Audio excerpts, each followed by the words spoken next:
Muy buenas tardes, les damos la bienvenida una vez más a estos programas de conversación, donde hoy día nos va a acompañar una mujer que ustedes se van a dar cuenta que es extraordinaria. Ella no es chilena, es una congresista en Colombia que tiene su profesión como periodista, comunicadora social, pero que también ha hecho maestrías especiales en el área de economía, en el área de la seguridad, en el área de la defensa, en todo lo que dice relación con el terrorismo, con la contrainteligencia. Y estoy hablando de la senadora Paola Holguín Moreno, a quien me ha tocado conocer en distintas actividades a nivel internacional y también a través de las redes sociales, en distintas entrevistas que he podido ver sobre su trayectoria política. Y se van a sorprender de ver a una mujer que tiene una fortaleza enorme y que ha dedicado su vida a la defensa de los derechos humanos, a la defensa de aquellas personas que han sido oprimidas por el terrorismo, un terrorismo brutal que les ha tocado vivir a los hermanos colombianos. Así que, senadora, muchas gracias por acompañarnos en esta conversación y esperamos que usted nos pueda ir contando todo lo que ha ocurrido en Colombia y en Latinoamérica, fruto de estas organizaciones criminales que han ido creciendo lamentablemente al amparo o al alero del narcotráfico. Muy buenas tardes y muchas gracias por acompañarnos. Muy buenas tardes, muchas gracias, doctor José Antonio, gracias por su generosa introducción y de verdad que para mí es un honor poder compartir nuevamente con usted un líder democrático inspirador para toda la región, para quienes tenemos obligaciones públicas en nuestros países. De verdad, muchas gracias y un honor estar con usted. Para nosotros también, como equipo, es un gusto que haya aceptado esta invitación y queremos partir por algo que no es tan político, sino más familiar, porque he visto por ahí que usted dice que ha participado en política desde la infancia, acompañando a sus padres en distintas actividades, porque ellos también tenían un rol muy público en lo que es la política o la acción social en Colombia. ¿Cómo fueron sus primeros años de vida en una familia que también tenía una línea política bastante clara por lo que he podido ver? Doctor José Antonio, cuando a mí me preguntan que cuándo decidí yo hacer política, les digo que es un defecto de nacimiento, es un tema de ADN. Yo nací en una familia, mis papás jamás fueron candidatos a nada, pero siempre fueron muy políticos. Entonces, siempre apoyaban campañas, ayudaban a financiar, me llevaban a hacer todos los recorridos, todo el proselitismo. De hecho, cuando a mí me preguntan, yo les digo que la imagen que yo tengo más clara es pequeñita, de unos 4 años. Me ponían las camiseticas de campaña y me quedaba arrastrando como una batica. Y en esa época en Colombia la gente votaba con una papeletica que se metía en un sobre. Y ese era mi trabajo. Yo tenía que meter las papeleticas en los sobres. Y recuerdo pequeñita en una sillita sentada escuchando discursos políticos. Entonces, toda como que mi infancia y mi vida estuve en una familia donde el ejercicio político era muy importante. Lamentablemente, mi papá falleció antes de yo ser senadora y mi mamá falleció después de ganar la elección, pero no le tocó la posesión. Pero ellos saben que ellos me formaron para hacer lo que soy, para hacer lo que estoy haciendo y yo le pido mucho a Dios no defraudarlos, no ir a defraudar. Y ya una vez que salió de la escuela, del colegio, y decide estudiar periodismo y comunicación social, eh, en- ¿por qué opta por una carrera comunicacional? Y después, ¿cómo se va desarrollando su vida profesional en torno a esa carrera que usted elige? Fue muy particular, doctor José Antonio, porque de hecho yo sigo siendo buena amiga de la que era la decana de mi facultad.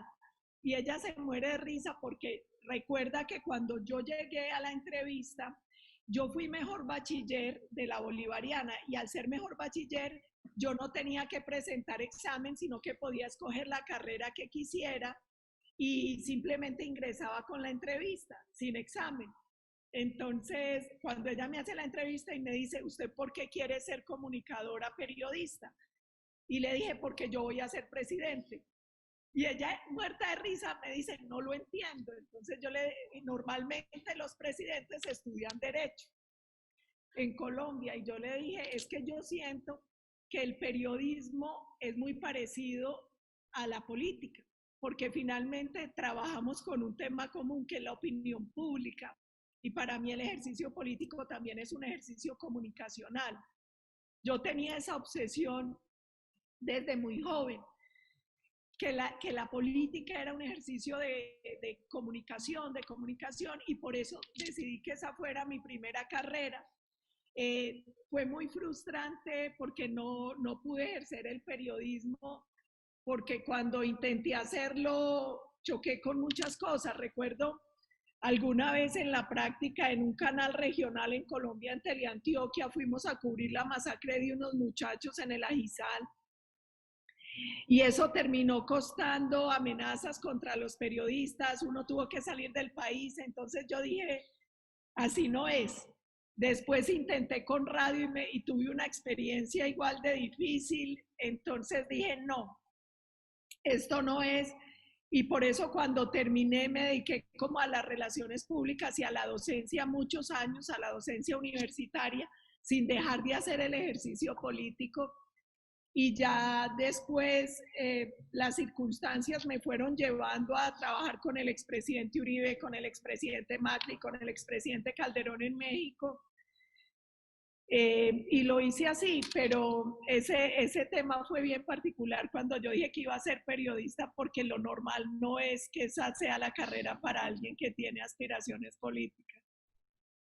Y de ahí usted sigue estudiando y perfeccionándose, porque la educación es un proceso continuo, que es algo que nosotros siempre señalamos, que uno nunca deja de aprender, de estudiar, de conocer, y opta, por una parte, estudiando algo de economía, y después se va especializando en el área de la defensa, en el área del combate al terrorismo, incluso hace un curso en un batallón, y le quería preguntar si ese curso en batallón quiere decir que usted hizo ejercicios militares o es una manera de expresarse en Colombia de conocimientos técnicos en temas militares. Pero que nos cuente un poquitito su paso por la economía y después que nos relate por qué va tomando el rumbo de convertirse en una experta en temas de defensa, seguridad y de combate al terrorismo. Doctor José Antonio, la primera razón por la que yo me fui tanto por los temas de seguridad y defensa es porque yo nací en Medellín. Y Medellín ha sido una ciudad muy martirizada por el terrorismo y el narcotráfico. Y cuando uno crece en un país y en una ciudad con esta complejidad, uno no quisiera que nadie más padeciera lo que uno vivió. Recuerdo que en uno de los bombazos que pusieron en un batallón que quedaba detrás de la casa nuestra, todos los vidrios se vinieron abajo. Alguna vez yo estaba también en un lugar donde pusieron otra bomba y esas son imágenes que uno nunca olvida. Nosotros no sabemos cómo escapamos vivos de tantos bombazos, de tantos ataques.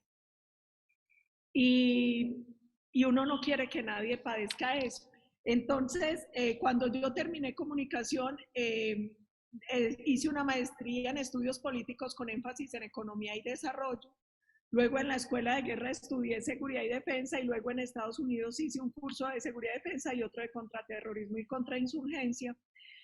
Y en parte también hay una razón que es accesoria, que no fue la principal, pero que es importante, y es a las mujeres en política, normalmente en los dos temas que le da lidia al ciudadano creerles, en el tema de seguridad y en el tema de economía.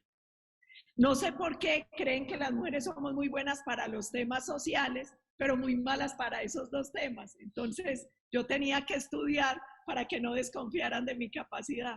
Entonces, estudié el tema de economía, estudié el tema de seguridad, y en Colombia existe algo muy bonito que son los cursos de reserva. Y es que si uno no paga servicio militar, porque lamentablemente en Colombia las mujeres no pagamos servicio militar, Entonces uno, cuando es profesional, puede ir a hacer un curso que dura un año, donde aprende todo, lo puede hacer en cualquiera de las fuerzas, ejército, fuerza aérea, policía, donde uno quiera.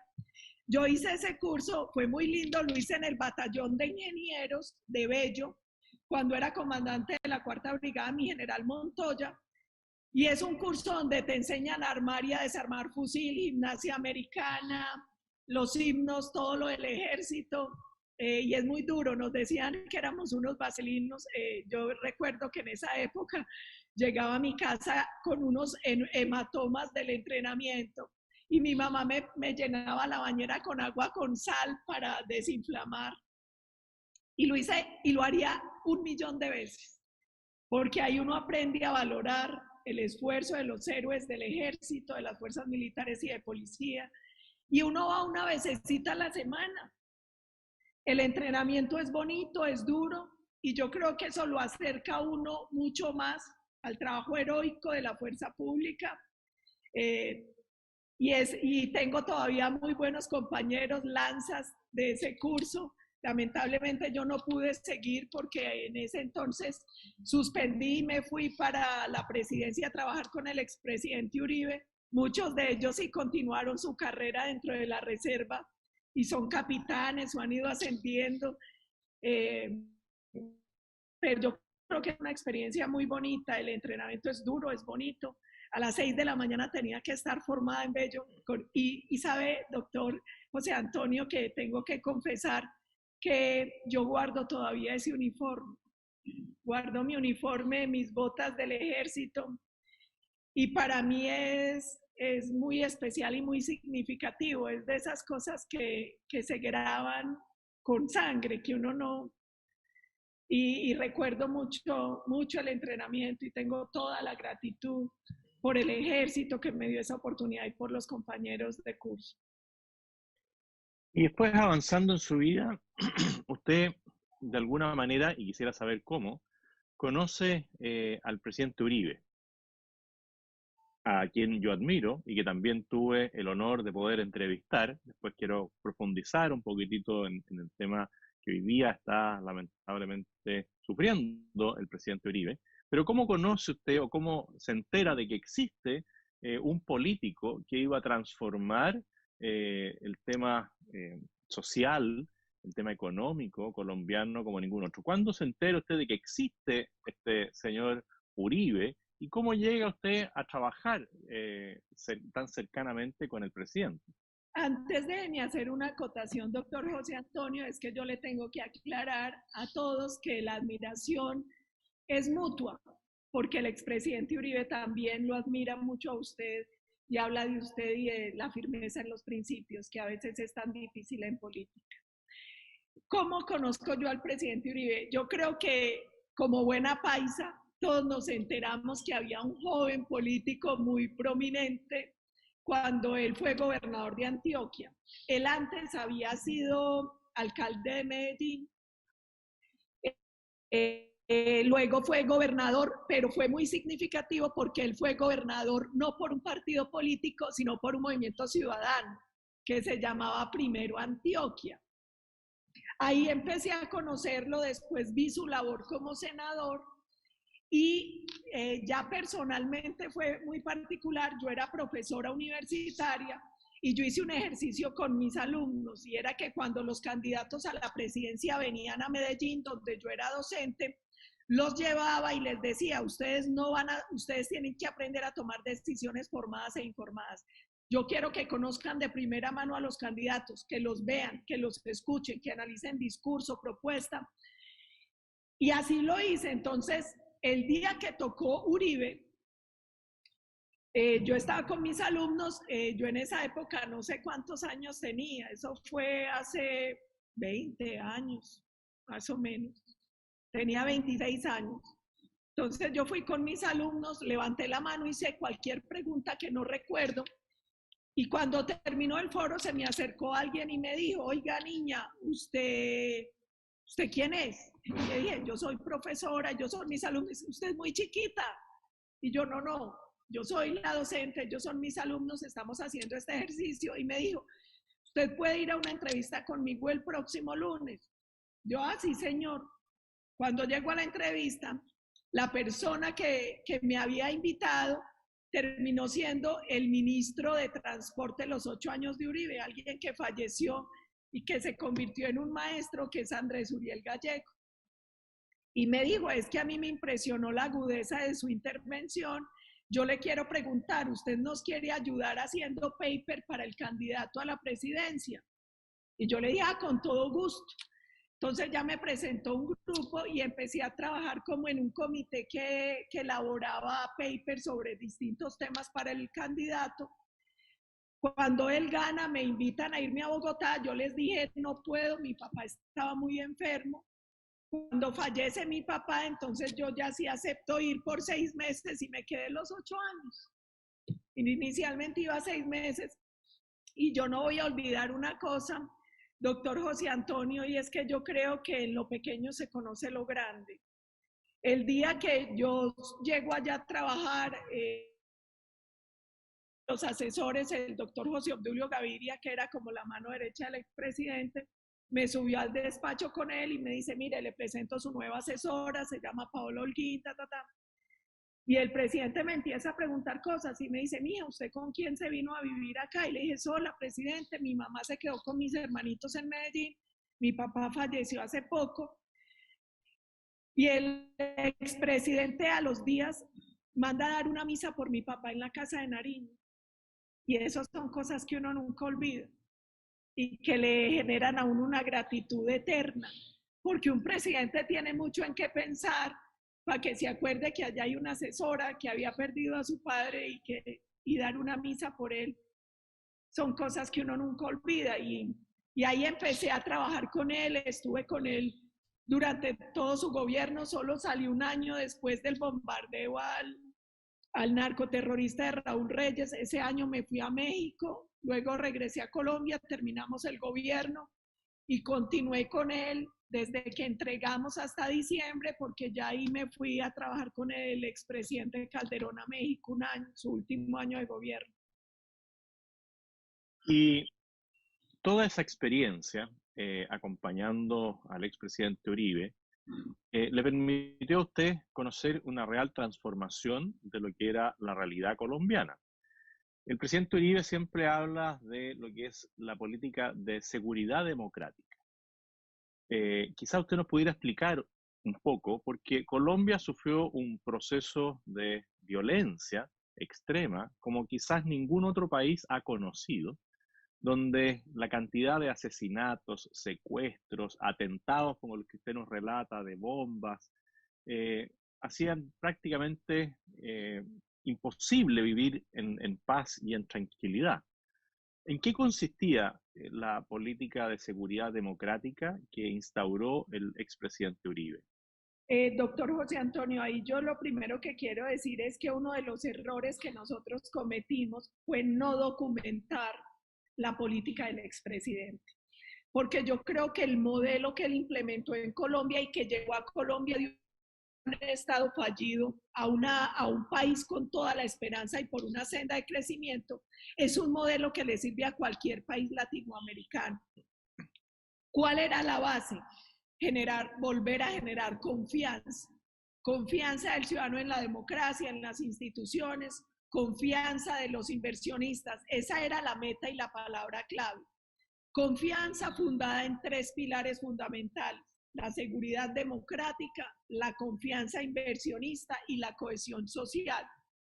La seguridad no como un fin en sí mismo, sino como el elemento para lograr inversión que permite crecimiento económico y con ese crecimiento económico a su vez lograr menos pobreza y más equidad. Ese era el trípode. ¿Por qué se llamó seguridad democrática? Porque lamentablemente en América Latina hay una visión negativa sobre la seguridad.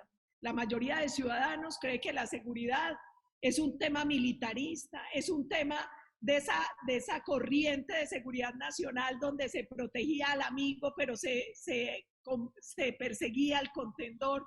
Entonces el expresidente Uribe dice, a la seguridad hay que ponerle apellido. Por eso se llamó seguridad democrática, porque era seguridad para todos. Lo primero que hicimos fue desideologizar y despolitizar la seguridad. Que la gente entendiera que el tema de seguridad no es un problema de izquierda o de derecha o solo de militares. Que la gente entendiera que la seguridad es un derecho humano, el primero de todos, porque es el que ayuda a garantizar la vida. Que es un bien público, que es una política transversal, porque sin seguridad no es posible ningún otro derecho ni ninguna otra política. A partir de eso, generamos una visión integral de seguridad. Lamentablemente en América Latina, generalmente hay dos visiones, o los que se concentran en la prevención o los que se concentran en el control y la represión. ¿Qué necesita América Latina? Una visión integral, donde haya prevención, control y rehabilitación, donde haya metas claras de corto, mediano y largo plazo. ¿Y por qué hago énfasis en esto, doctor José Antonio? Porque la gente también necesita victorias tempranas. La gente necesita percibir que la política de seguridad da resultados para confiar en ella. Y un tema muy importante, la política de seguridad se legitima en la medida en que se da bajo el marco del respeto a la Constitución, a la ley y a los derechos humanos. Ojo, derechos humanos que son derechos para todos, no izquierdos humanos, porque hay sectores que hacen creer que los derechos son solo para los criminales o para la izquierda radical. Son derechos humanos, son derechos para todos, para todos. Hay que proteger a toda la sociedad, a todos, al amigo y al contendor, al empresario y al trabajador, a todos. En ese tema nosotros hicimos cosas muy importantes. Con esta visión integral, primero, hacer entender que en prevención, en una política de seguridad, tiene que actuar todo el Estado y toda la sociedad. Por ejemplo, un tema de prevención es control del consumo de drogas, que es un tema de salud pública, que es un tema de educación. Por ejemplo, lugares públicos bien iluminados. El ex alcalde de Nueva York hablaba de la ética y la estética en la seguridad. Un lugar mal iluminado es un lugar propenso para que los criminales actúen, un lugar descuidado. Entonces, todos esos temas hacen parte de la prevención, una justicia que opere, porque ahí hay una cosa importante, doctor José Antonio. Seguridad y justicia son un binomio inseparable. Sin seguridad, sin justicia, no puede haber seguridad. Colombia tiene un problema. Colombia es un país con una impunidad superior al 90%. Con estos niveles de impunidad es muy difícil garantizar cualquier política de seguridad. ¿Por qué? Todos los crímenes son crímenes de cálculo. El secuestro, la extorsión, el narcotráfico, la corrupción, todos son crímenes de cálculo. ¿Qué piensa el criminal? Costo-beneficio. En un país con altos niveles de impunidad, es muy factible que cualquier criminal opte por el crimen, porque la posibilidad de ser capturado y judicializado es muy baja. Entonces, uno no puede olvidar eso. Seguridad y justicia son binomios inseparables. Y ojo, la justicia tiene que tener la capacidad de reacción a los distintos tipos de delito y a la mutación que van dando esos delitos. Ese es un tema importante. Ese tema va asociado al control, al fortalecimiento de las fuerzas militares y de policía. Mire, muchos demócratas, por debilidad, terminan de idiotas útiles de los criminales. Las estructuras criminales y sus cómplices siempre juegan al debilitamiento institucional y al debilitamiento y a deslegitimar a las fuerzas militares y de policía. Uno no puede permitir que eso pase, porque la fuerza militar y de policía es la fuerza legítima del Estado. El Estado los estados tienen tres poderes: el poder económico, el poder de conciencia, de comunicación y el poder coercitivo. En un estado de libre mercado, usted renuncia al control económico porque hay libertad de emprendimiento, porque hay libertad de mercado. En una democracia, usted permite que la gente piense y diga lo que quiera, hay libertad de expresión. El único poder al que jamás podrá renunciar el Estado es al poder coercitivo, porque finalmente volveríamos a ese estado terrible que Hobbes señala en el Leviatán, que es al salvaje. La fuerza pública es la fuerza legítima del Estado, que está ahí porque nosotros como ciudadanos en el pacto que hacemos decimos, yo renuncio al poder coercitivo y se lo entrego al Estado. A ese poder el Estado nunca puede renunciar. Por lo tanto, nunca puede permitir el debilitamiento de las fuerzas militares y de policía, que es la fuerza legítima que garantiza la seguridad y la convivencia de los ciudadanos, que es la que garantiza la defensa y la integridad del territorio. Nosotros ahí hicimos una importante labor. Hay que enseñarle a las presentes y futuras generaciones a querer y a respetar la fuerza pública, a querer y a respetar la autoridad, a entender que eso es parte del pacto social para poder vivir en armonía, para poder desarrollarnos todos. Y el tema de la rehabilitación, que tiene que ver, por ejemplo, con el tema penitenciario y carcelario. Lamentablemente en Colombia muchos delitos se continúan cometiendo desde las cárceles. Es muy importante que las cárceles de verdad sirvan de centros de resocialización, no de universidades del crimen. Es muy importante. Y otra cosa, doctor José Antonio, mire, lamentablemente en Colombia se vino imponiendo una modita muy dañina, que es el tema de la impunidad. Y es creer que a igual delito no puede haber igual sanción, sino que depende. Entonces, por ejemplo, la FARC, terrorista, narcotraficante, violadora y reclutadora de menores, ¿cuál fue el castigo? Curules en el Congreso, sin pagar un solo día de cárcel. ¿Por qué? ¿Por qué? No pueden existir dobles raseros. La ley es dura, pero es la ley. Y se tiene que imponer igual para todos, porque mucha gente por afinidad ideológica termina en complicidad criminal creyendo que el castigo depende de quién sea el delincuente, no del tipo de delito. Eso hace mucho daño a la sociedad, doctor José Antonio. ¿Cuál fue el resultado de toda esta política? Se logró reducir en más de un 90% el secuestro. Se logró reducir en un 50% más o menos el homicidio. Logramos tener unos índices muy bajos. Pasamos de más de 100.000 hectáreas de coca a 48.000. Hoy lamentablemente tenemos más de 200.000. ¿A qué voy? Que una política legítima, legitimada, integral de seguridad trae como rédito la reducción de todos los delitos de mayor impacto.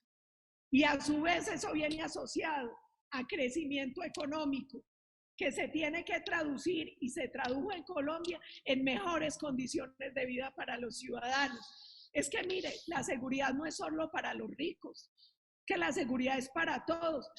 Yo le voy a contar una anécdota y perdón que haya sido tan extensa en esta respuesta, doctor José Antonio. Alguna vez íbamos por carretera y una mujer paró el presidente, él siempre paraba en los peajes y se bajaba a saludar a la gente, a conversar. Y se le acercó una mujer muy humilde y le dijo, presidente, gracias por devolverme mi empresa. Y le dice el presidente, mi señora, y cuénteme cuál es su empresa. Yo vendo hamacas y artesanías al borde de la carretera. Y cuando no había seguridad, nadie transitaba por las vías. Usted nos devolvió las vías y me devolvió mi empresa. La seguridad es para todos, porque si no hay seguridad, el señor que tiene la tiendita en barrio tiene que pagarle una extorsión a los criminales. El niño no puede ir a la escuela porque los bandidos se adueñan y le venden drogas en las escuelas. La seguridad es para todos, doctor José Antonio. Es un bien público, es un derecho humano y los estados y la sociedad tienen la obligación de buscar garantizar la seguridad. Mire, ese cuentico de la revolución molecular disipada, de estas revueltas que se traducen en caos, afectan a todos. ¿Usted cree que cuando vandalizan el transporte público en las ciudades, es que en el transporte público no se mueven los millonarios, se mueve el ciudadano que va a su trabajo, se mueven los estudiantes que van a las universidades y a las escuelas? Es que la seguridad hay que garantizarla para todos, porque es ese bien que termina afectándolos a todos.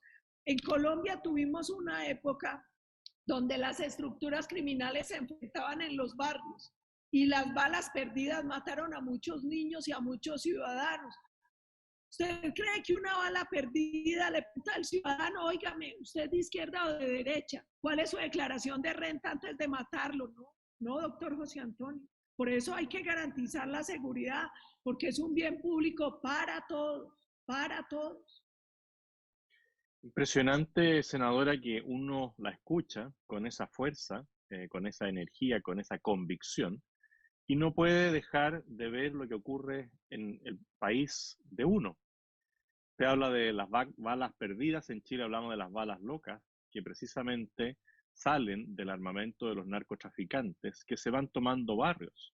Usted habla de la seguridad como bien público para toda la ciudadanía, y nosotros hoy día tenemos un sector, una zona de nuestro país que se ha visto envuelta y se ha visto capturada por el narcoterrorismo, como es la zona de la Araucanía.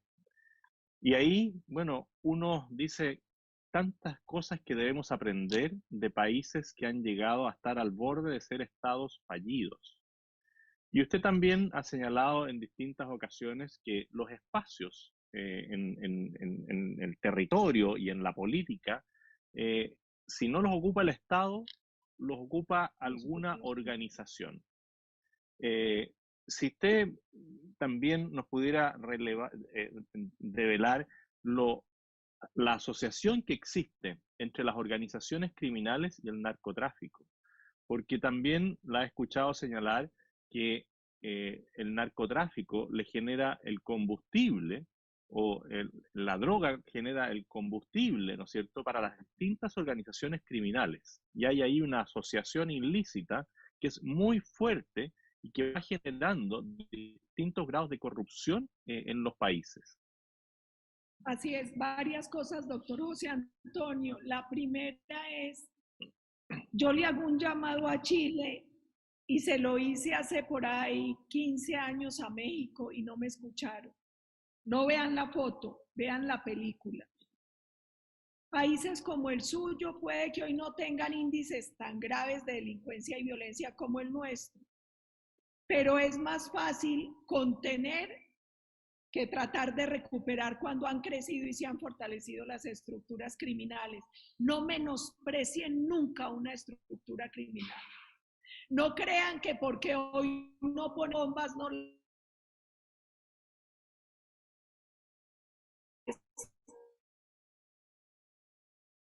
Cuando ven debilidad y ven oportunidad. Las estructuras criminales siempre van a ir creciendo en fuerza, en capacidad destructiva y en los negocios.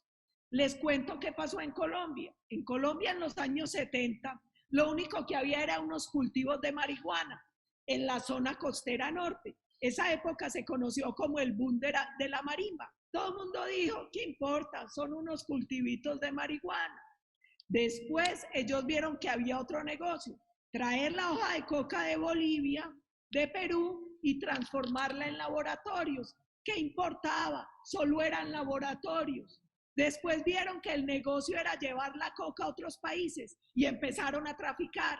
Después vieron que el negocio era quitarle la distribución en Estados Unidos a los cubanos. Mandaron sicarios a matar a los cubanos y se quedaron con la distribución allá. Y terminamos teniendo los grandes carteles de narcotráfico que el mundo conoció. No menosprecien nunca la criminalidad, porque ellos siempre van a buscar crecer y van a ir haciendo delitos conexos. Entonces, el narcotráfico es conexo al terrorismo, es conexo a la extorsión, es conexo al secuestro. No se descuide. Dos, Usted lo dijo bien, doctor José Antonio, y yo siempre lo repito. Lamentablemente en América Latina hemos tenido más territorio que Estado. Y en los países donde no se ejerce control estatal sobre cada centímetro del territorio, esos vacíos de poder empiezan a copar estructuras criminales. 3. Nosotros tenemos que actuar de manera cohesionada y en red, porque ellos actúan así. No crean que las estructuras criminales son estructuras aisladas. La FARC tiene vínculos con los guerrilleros de Chile, con los de Argentina, con los de Paraguay. Yo le comentaba que hace unos minutos estaba hablando para un medio paraguayo, porque la guerrilla de allá, el EPP, en uno de sus campamentos tenía unas niñas que terminaron muertas. Esa organización ha estado vinculada a la FARC. De hecho, cuando secuestraron y encontraron muerta a la hija del expresidente paraguayo, los secuestradores confesaron que habían sido entrenados por la FARC. Entonces, esa es otra cosa importante. Los criminales actúan en red. Ellos se transmiten el know-how. ETA le enseñó a usar explosivos a la FARC. Los Tigres para la Liberación. Hoy la FARC y Hezbollah están en Venezuela. Entonces es muy importante no minimizar, entender el peligro, entender que ellos actúan en red. Y ojo, doctor José Antonio, uno lamentablemente cree que con los criminales hay que tener generosidad. Ellos siempre leen la generosidad como debilidad. Y yo repito y repito algo que me enseñaron mis papás. Los bandidos son como los perros que muerden cuando huelen miedo. Firmeza y autoridad es la única postura posible contra el terrorismo y contra la delincuencia. Mire, lamentablemente el expresidente Uribe repite mucho algo que pasó en Colombia, y es que en Colombia el terrorismo creció al amparo de la debilidad de autoridad. Creció consentido por el discurso cómplice, por la actitud débil y por el escrito arrodillado de muchos demócratas que confundieron democracia con democraterismo, que creyeron. Mire, hay un libro de Sabater sobre ETA, y ese libro me impresiona porque habla de la dialoguitis. Y es que los demócratas creemos que como somos demócratas hay que dialogar todo y con todos, incluyendo a los terroristas, incluyendo a los vándalos, incluyendo a los criminales. Eso no está bien, doctor José Antonio. El diálogo en democracia y por respeto a la democracia tiene que venir dado con unas condiciones. El diálogo es entre demócratas, no con terroristas. Y en el diálogo no se puede dialogar todo, hay unos puntos rojos. No vaya a caer Chile nunca en lo que cayó Colombia por esa dialoguitis con la FARC y con tantas estructuras criminales, que lo que terminó haciendo fue debilitando al Estado, fortaleciendo a los criminales que más de una vez nos han tenido en jaque. Uno la escucha con esa fuerza, pero también con alegría, porque dice, yo amo mi patria, a mí me gusta lo que hago, pero quizás las personas que nos están escuchando, nos están viendo, no saben que usted fue declarada objetivo militar de la FARC el año 2010. Y eso, al parecer, y por lo que la escucho, se debe mantener, porque claramente deben tener respeto, pero también algún grado de odiosidad hacia su persona por decir las cosas por su nombre. ¿Cómo fue o cómo sobrelleva esta situación de ser declarada objetivo militar por las FARC, que son organizaciones criminales que se dedican al secuestro y al asesinato? Lo primero, doctor José Antonio, es que yo le tengo que enviar un mensaje de agradecimiento desde el fondo del alma a la Policía Nacional y a la Unidad Nacional de Protección, porque yo he tenido la fortuna de tener el apoyo, de tener un equipo de seguridad desde 2010 que soy objetivo. Yo hoy tengo 5 hombres que me protegen, 3 en Medellín, 2 en Bogotá. A ellos y a sus familias nunca voy a tener cómo pagarles tanto sacrificio, que estén conmigo siempre, en los trasnochos, en esas jornadas tan largas de trabajo.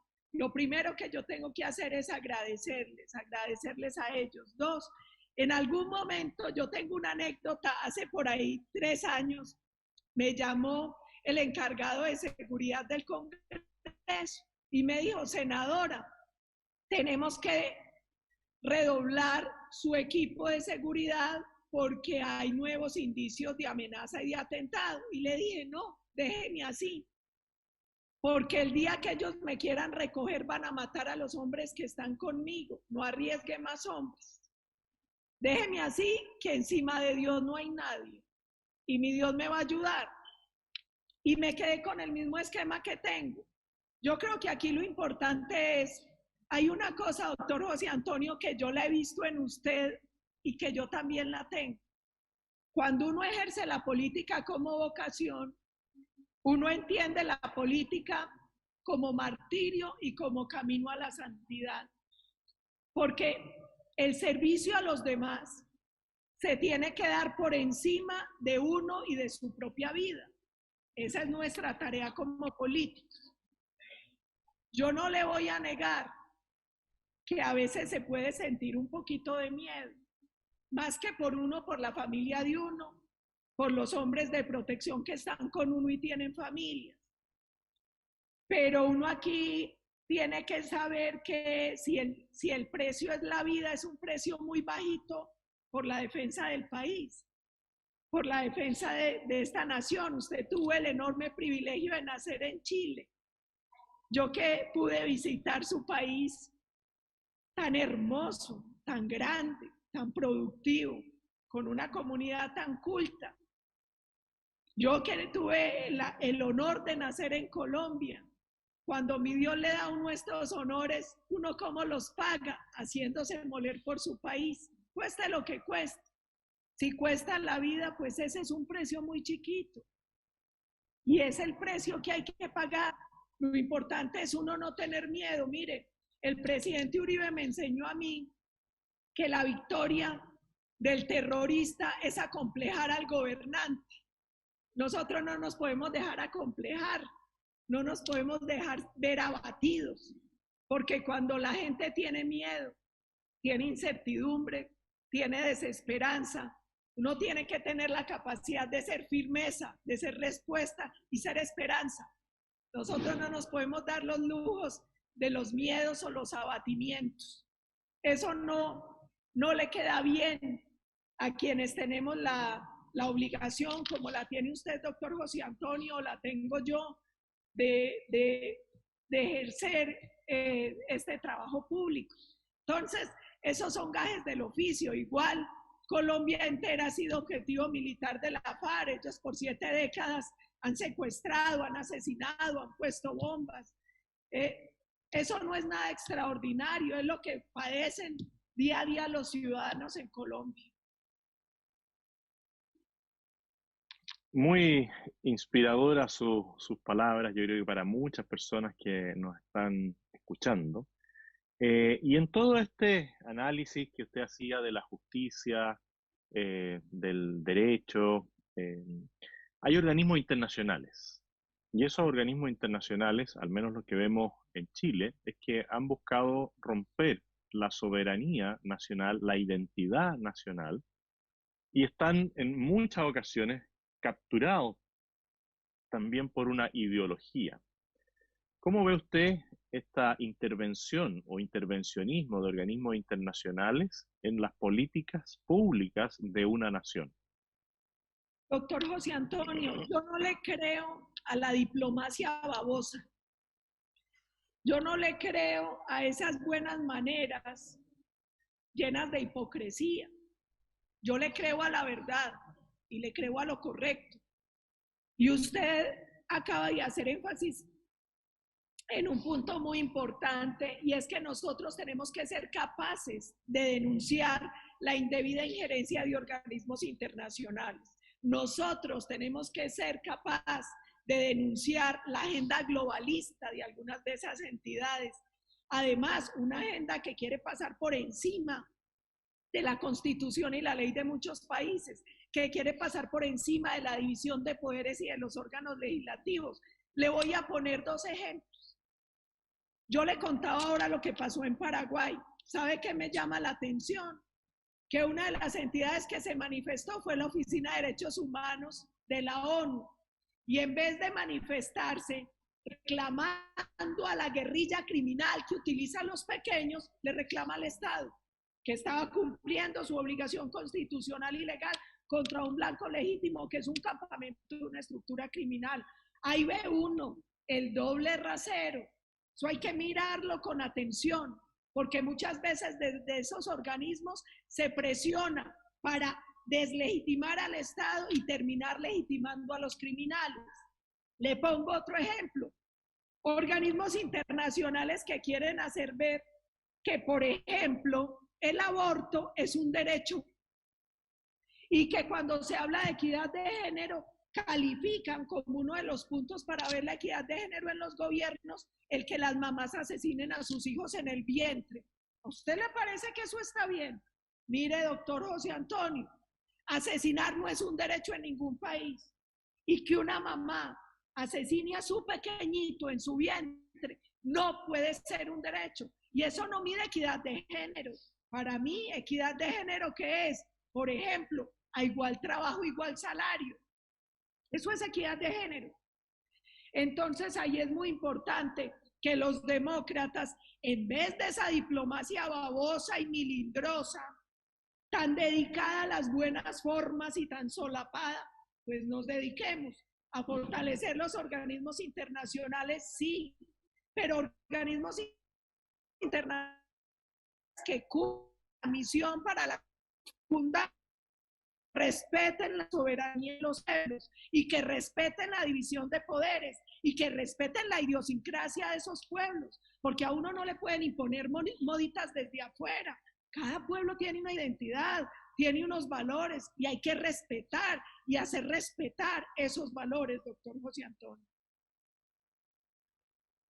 He mencionado ya en 2 ocasiones el uso de menores de edad para actividades delictivas. Y eso en Colombia, por lo que tengo entendido, fue utilizado por los narcotraficantes, es usado por los terroristas, por las FARC.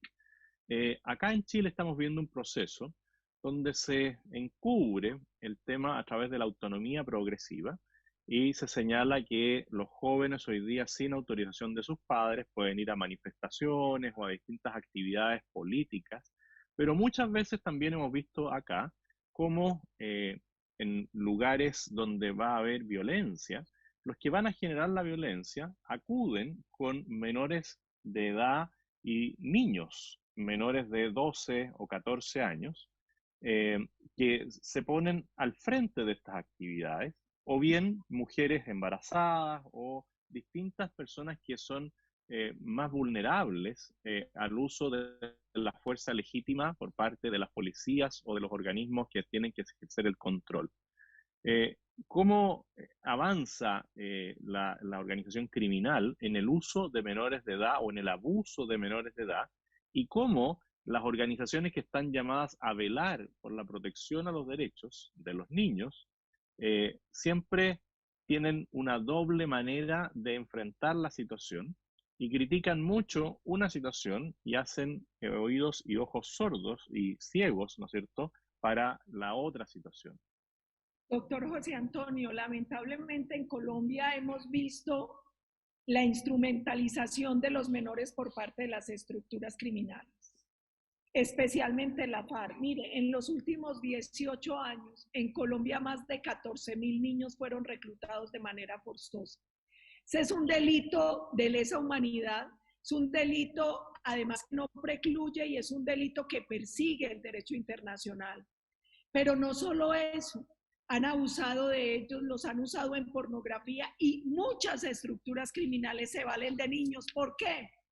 Primero, por la imposibilidad de judicializar menores. Como en la mayoría de países los pequeñitos no se pueden judicializar, para las estructuras criminales es muy bueno utilizarlos en distintas etapas y en distintos temas para el delito. Por ejemplo, en Colombia se habla de carritos, niños que utilizan para llevar droga en el negocio del microtráfico o para hacer vigilancia en los barrios. Incluso hemos encontrado niños que utilizan como sicarios porque no pueden ser judicializados. Qué grave, y el mundo debería empezar a ver con preocupación eso, y es la imposibilidad de judicializar menores, los vuelve muy atractivos para instrumentalizarlos las estructuras criminales. Dos, lo hemos visto en las protestas, cómo utilizan niños. ¿Por qué? Porque los usan como carne de cañón para tratar de contener la autoridad legítima de la fuerza pública. Y la fuerza pública, cuando va a ejercer su autoridad legítima, termina como todo redentor crucificado, porque las ONGs y la gente que ellos tienen de su lado, en vez de terminan denunciando al Estado y a la fuerza pública, y todo el mundo se queda callado frente al abuso de quienes los instrumentalizan. Ahí también hay una cosa que usted señaló. Ojo con las ONG de derechos humanos que se vuelven de izquierdos humanos. El derecho humano es un derecho que se tiene que garantizar a todos los ciudadanos, no un derecho sesgado por afinidad ideológica, porque ellos terminan volteando y terminan defendiendo criminales y no al resto de la sociedad, y no al resto de seres humanos. Ahí nosotros tenemos que ser enfáticos en la denuncia, en no dejar voltear el discurso y en evidenciar todos estos abusos. Mire, hay un periodista colombiano, Ervin Hoyos, que lleva 25 años estudiando estructuras criminales, especialmente la FARC, y descubrió una cosa muy grave, y es cómo todos los partidos de izquierda radical, los partidos comunistas de los distintos países, tienen dentro de sus reglamentos el uso de menores y el adoctrinamiento de menores. Hay que abrir los ojos, y muchas más quieren quitar la potestad a los papás sobre los hijos, porque los quieren convertir en instrumentos de sectores políticos de izquierda radical y de criminales. Las sociedades no pueden permitir eso. Es que los derechos de los niños son derechos prevalentes sobre los derechos de los demás. Nuestros países han firmado convenciones y han firmado acuerdos para la protección de los derechos de los niños, pero lo que no se vale es que se le quiera arrebatar los niños a los papás para volverlos instrumentos de organizaciones criminales o de organizaciones de izquierda radical. Colombia vivió un proceso que a mi juicio fue mal denominado, el llamado proceso de paz. Chile hoy día está viviendo un proceso que también parte con un acuerdo firmado entre las distintas corrientes políticas de paz y de cambio constitucional. Iban las dos cosas asociadas, porque fruto de la violencia extrema a la que nos vimos expuestos después del 18 de octubre, los políticos reaccionaron diciendo, bueno, nosotros vamos a avalar la paz, y la paz, para lograrla, se va a lograr a través de una ilusión, cambiando la Constitución. Y por lo tanto, entramos en un proceso de reforma constitucional vía asamblea constituyente. Yo no quiero que usted se pronuncie respecto de lo que está ocurriendo en Chile, pero sí que nos pueda reflejar lo que fue la situación en Colombia cuando el presidente Santos ocupa todo el aparataje del Estado para llamar a votar sí por la paz. Incluso el actual presidente Piñera de Chile concurre a Cartagena de Indias a un encuentro con el expresidente Santos y avala con su discurso el proceso de paz. Dice que si él fuera colombiano votaría sí a la paz.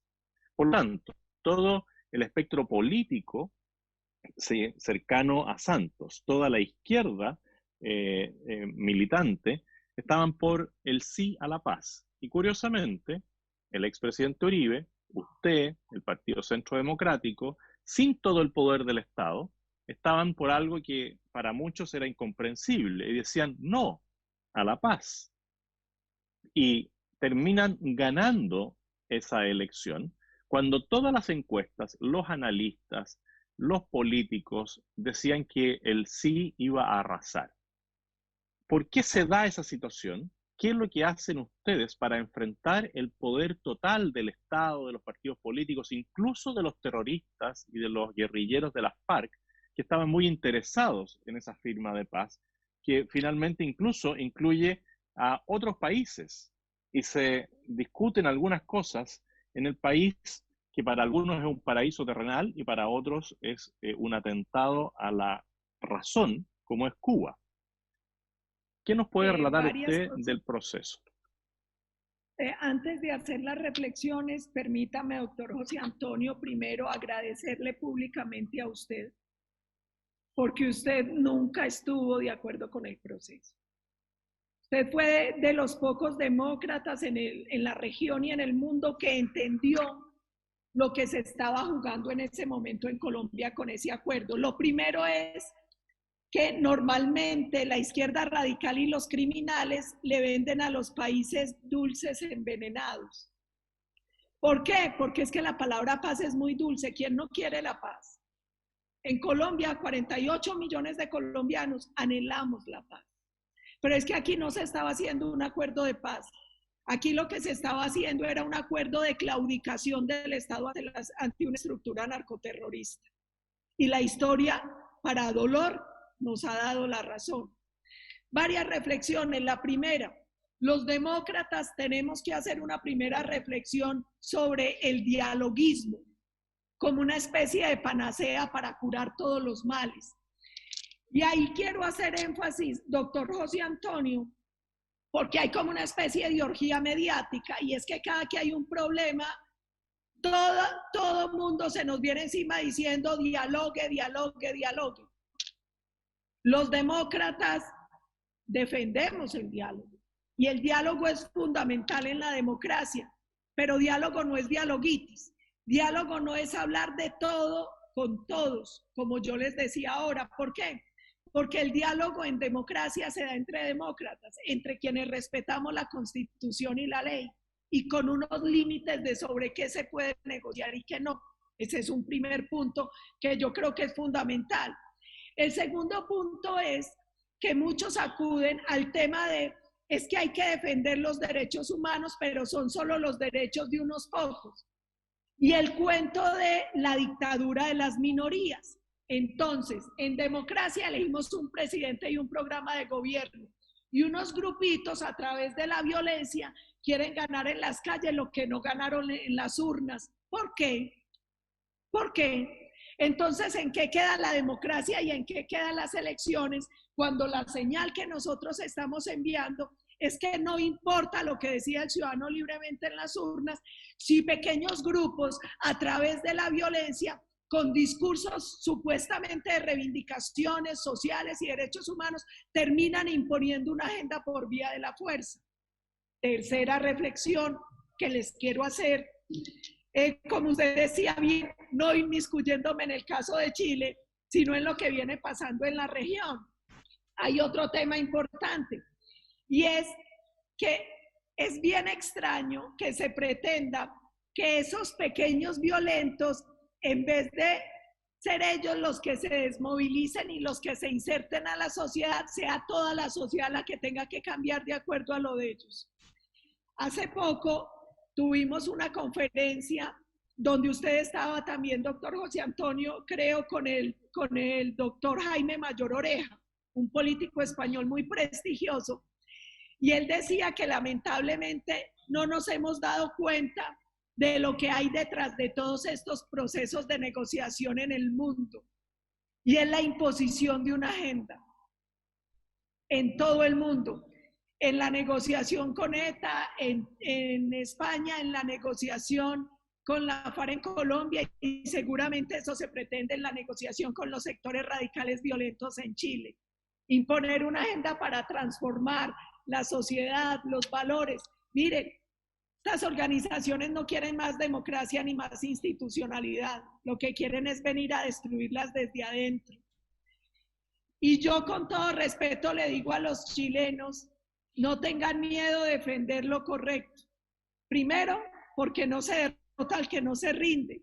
Dos, porque cuando uno defiende el cálculo de si se va a ganar o perder, se tiene que hacer lo correcto. A nosotros todo el mundo suicidio el no en Colombia, que quién iba a votar en contra del acuerdo de Santos y la FARC. Nosotros nos dedicamos a hacer pedagogía, a ir a cada calle, a cada escuela, a cada medio de comunicación, a cada foro, a explicar la verdad de lo que había detrás de ese acuerdo. Y los colombianos lo entendieron y por eso votaron no. Lamentablemente, y ojalá Chile aprenda de nosotros, no fuimos capaces de defender el resultado de las urnas. Y Santos terminó imponiendo a la fuerza con sus mayorías en el Congreso, de manera ilegal e ilegítima, un acuerdo al que la mayoría de colombianos dijimos no en las urnas. No tengan miedo a luchar por lo correcto. Hay temas que no admiten cálculos políticos y no importa que se pueda fracasar, pero uno tiene que defender lo correcto. Y si ganan defendiendo lo correcto, no vayan a ser cobardes para hacer cumplir lo que ganaron. Nosotros ahí tenemos que hacer un mea culpa, y es que no tuvimos el valor para defender lo que los colombianos resolvieron en las urnas, que fue decirle no a ese mal acuerdo, cuyas consecuencias hoy estamos empezando a padecer. Uribe en la cárcel y 10 terroristas de la FARC sin pagar por sus delitos en el Congreso. Uribe en la cárcel y Santrich, el Paisa e Iván Márquez desde Venezuela amenazando Colombia, continuando con el secuestro, la extorsión, el narcotráfico y el reclutamiento de menores. Doctor José Antonio, no se dejen imponer la agenda por unas minorías que se valen de la violencia para torcer la democracia, las instituciones y los valores que hemos defendido históricamente como sociedad. Senadora, le quiero agradecer este tiempo que nos ha dedicado. Ha sido realmente muy interesante la conversación. Y ahora entiendo esa convicción con la cual se dirigió a su profesora cuando tuvo que optar por su carrera. Espero, sinceramente, que su afirmación de ese momento frente a esa profesora que se enfrentaba a una niña de 17, 18 años, se haga realidad. Solo Dios sabe lo que cada uno nos depara, ¿no es cierto?, del futuro. Pero quizás hemos estado conversando con alguien que va a tener un cargo muy relevante en el futuro de ese bello país que es Colombia. Así que le agradezco y la insto a seguir defendiendo lo correcto, a hacer lo correcto, por defender los valores y los principios y la identidad del verdadero pueblo colombiano y también seguir colaborando a nivel latinoamericano para desenmascarar a estas personas que lo que buscan es destruir más que construir. Muchas gracias por este espacio de conversación. Y la dejo para que usted se pueda despedir de las personas que nos acompañaron en esta hora de diálogo. Gracias a usted, doctor José Antonio. Y en la vida yo siempre he creído que no hay casualidades. El tiempo de Dios es perfecto y Dios lo empieza a juntar a uno con gente por algo. Seguramente usted será presidente de Chile. Y sabe que es importante, doctor José Antonio, que con usted muchos políticos en la región hemos aprendido que no se puede ser vergonzante, que hay que tener firmeza en la defensa de los principios. El único mensaje que yo le daría a Chile es: no olviden que a veces cuando uno vive en democracia pareciera menospreciarla, pareciera no valorar lo que significa poder vivir en un país con libertades. que la democracia se pierde muy fácil y es muy difícil recuperarla. Que miren a Cuba, que miren a Venezuela, que Chile no lo permita, que luchen con convicción por lo que creen, que hay temas que son fundamentales y principios que no admiten ni negociaciones ni cálculos políticos, que uno en la vida tiene que hacer lo que tiene que hacer para poder tener la conciencia tranquila. Y que no olviden que la mayor de las causas, la más importante, es el país en el que uno nació, que es una causa que vale todos los sacrificios. Muchas gracias, doctor José Antonio. Siempre será un honor y un privilegio compartir con usted. Y yo también le ruego a Dios que lo colme de sabiduría, valor y compasión para su tarea, para su enorme tarea por Chile.